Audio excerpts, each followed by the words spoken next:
Hey guys, কি খবৰ? মই নিচুমি নতুন এটা ভিডিঅ'লৈ আপোনালোকক সকলোকে স্বাগতম জনাইছোঁ। আশা কৰিছোঁ আপোনালোক ভালে আছে। বৰ্তমান মই ভালে আছোঁ। বহুত গৰম, ভিতৰত থাকিবলৈ মানে জেগা নাইকিয়া নিচিনা হৈ গৈছে, ইমানেই গৰম। সেই গতিকে বাহিৰত আহি বহি আছোঁহি। আমাৰ ফালেতো বহুত গৰম, আপোনালোকৰ ফালে কেনেকুৱা জনাবচোন। এজনো আহি ৰখি আছে। আই পেলা ঐ চেকেটা দেচোন, দেচোন। গৰম উঠিছে, গৰম উঠিছে, ইমান গৰম উঠিছে নে তোৰ? কোন এইটো? কোন? কিন্তু কেইটামান কথা কওঁ। মানুহে ভাবে মই ইউটিউবৰ পৰা পইচা পাওঁ, ইউটিউব কৰিছোঁ যেতিয়া এটা পইচা আহি গ'ল। একদম সেইবিলাক ভুল ধাৰণা, একেবাৰে এইটো মানে অসম্ভৱ কথা। কিয়নো ইউটিউবত পইচা ঘটাটো ইমান সহজ নহয়। এইটো এটা প্লেটফৰ্ম পাবলৈ আপোনালোকক মানে ভাগ্য লাগিব, কপালো ফুলিব লাগিব, একদম সেইটো সঁচা কথা। ভগৱানে লাগ দিব লাগিব আপোনাক। ভগৱান মানে কি, ৰাইজেই ভগৱান। আপোনালোকে মোক ছাপোৰ্ট কৰিব লাগিব। হাজাৰজনে মোক ভাল বুলি ক'ব লাগিব, হাজাৰজনে মোক ছাপোৰ্ট কৰিব লাগিব, মোৰ ভিডিঅ' ভাল পাব লাগিব, মোৰ মানুহজনীক ভাল পাব লাগিব। সেইটো এটা বহুত ডাঙৰ কথা। সেইখিনি হোৱাহেঁতেন ভালেই আছিলে। মোৰ তেনেকুৱা একো হোৱাই নাই, কোনেও মোক চিনিয়ে নাপায়। মই নতুনকৈ ইউটিউবত জইন কৰিছোঁ। আপোনালোকে যেতিয়া ছাপোৰ্ট কৰিব মোক, মই আপোনালোকক ভাল ভিডিঅ' দি যাবলৈ, মোৰ পৰা 10জন মানুহে 10গৰাকী মানুহে যাতে কিবা এটা কৰিবলৈ সাহস কৰে বা কিবা এটা শিকে, তেনেকুৱা ভিডিঅ' দিবলৈ চেষ্টা কৰিম। ভাল ভিডিঅ' দি যাবলৈ চেষ্টা কৰিম।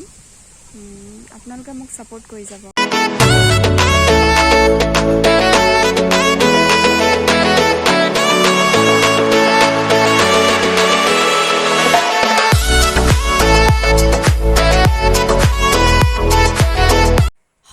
পথাৰত ট্ৰেক্টৰে হাল বাই আছে আৰু ওচৰতে এটা সৰু পুখুৰী আছে। পুখুৰীটোত মাছ সিঁচি আছে।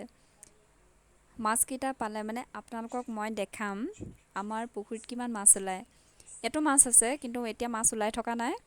যেতিয়া ওলাই থাকে মই আপোনালোকক দেখাম। এইবাৰ মাছ জিৰোৱা হোৱাই নাই। এয়া পথাৰৰ পৰা মাছ আনিলে, দেখিলে কিমান আমাৰ মাছ পায়। আমি এনেকুৱা লোকেল মাছ খাওঁ। এইকেইটা মাছৰ সোৱাদেই বেলেগ।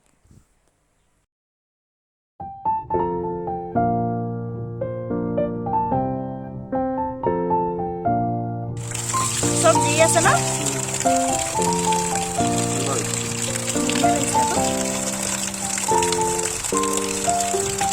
এটা ওলাই গ'ল।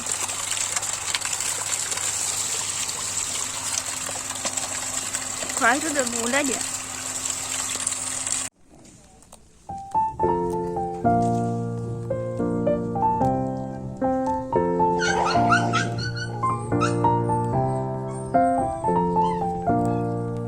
ছাগলী পোৱালিটাক এপাক চাই গ'লোহি, ভালকৈ চৰি আছে নে নাই, ঘাঁহ খাই আছে, থাকক ভালকৈ। আৰু মই এতিয়া যাম আকৌ পাকঘৰলৈ। পাকঘৰতে মই গাহৰি মাংস বইল কৰিবলৈ লৈছোঁ। গাহৰি মাংসখিনি বইল কৰি অকণকৈ কাটি ল'লোঁ। এয়া কাটি ল'লোঁ আৰু আনফালে লৈছোঁ এটা কেঁচা পিঁয়াজ আৰু 2টা শুকান জলকীয়া। আনফালে লৈছোঁ অকণমান ভাত। পেনখন গৰম কৰি ল'লোঁ। পেনখন গৰম কৰাৰ পিছত ইয়াৰ ওপৰত দি দিলোঁ কটা মাংসখিনি। আৰু ইয়াত মই অকণমানো তেল এড কৰা নাই। সেয়া চাওক, গাহৰি মাংস যিহেতু তেল ওলায়েই। আৰু ইয়াত দি দিলোঁ ওপৰত এটা কণীটো দি দিলোঁ। তাৰ ওপৰত দিম এতিয়া ভাতকেইটা দি দিলোঁ। ভাতকেইটা দিয়াৰ পিছত ধুনীয়াকৈ কণীটোৰ লগত মাংসখিনি মিক্স কৰি ধুনীয়াকৈ লৰাই থাকিলোঁ। লৰাই ওপৰত দি দিলোঁ পিঁয়াজখিনি। পিঁয়াজ দি দিলোঁ, তাৰ ওপৰত দিম জলকীয়া। শুকান জলকীয়া মই 2টা লৈছিলোঁ, জলকীয়াখিনি দি দিম। লৰাই অকণমান যেতিয়া ৰঙচুৱা হৈ যাব, পেনখনৰ পৰা নমাই এখন থালিত থৈ ল'ব। পেনখনত থাকিলে টান হৈ যাব, খাবলৈ বেয়া লাগিব। অকণমান কোমল হ'লেহে ভাল লাগিব। এয়া মোৰ খানা ৰেডি হৈ গ'ল। এয়া চাওক, ইমান ধুনীয়া কালাৰ আহিছে। মই এতিয়া সোৱাদ লওঁ, আপোনালোকক দেখাই নাথাকোঁ। মোৰ ভিডিঅ'টো আজি ইমানেই আছিলে। যদিহে মোৰ ভিডিঅ'টো চাই ভাল লাগিলে আপোনালোকৰ, প্লিজ লাইক কমেণ্ট কৰিব। আৰু যদিহে মোৰ চেনেলত নতুনকৈ আহিছে, তেখেতসকলক কৈছোঁ প্লিজ মোৰ চেনেলটো ছাবস্ক্ৰাইব কৰি থৈ যাব। Bye bye.